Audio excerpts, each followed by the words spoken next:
Буџетот официјализиран, нема повеќе пречка меѓу парите и стечајците. Донесувањето на буџетот во кој има предвидено по над 7.000 денари месечно за 3.000 стечајци. До крај на неделата там до 20 да видиме парламентот, да се заставаме со законодателната комисија што ќе биде.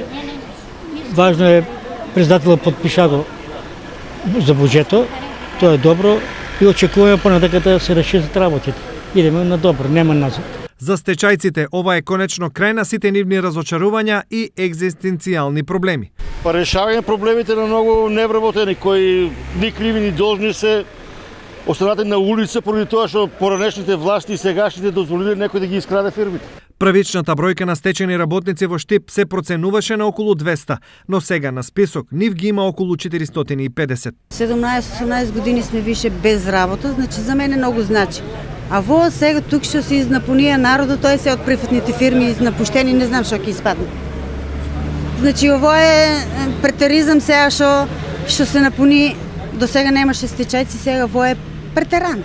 Законот е со важност од 1 година и со него ќе бидат опфатени сите оние кои во тој период ќе ги исполнат условите, наполнети 52 години за жени и 55 за мажи и не прекинат стаж од најмалку 15 години во државно претпријатие.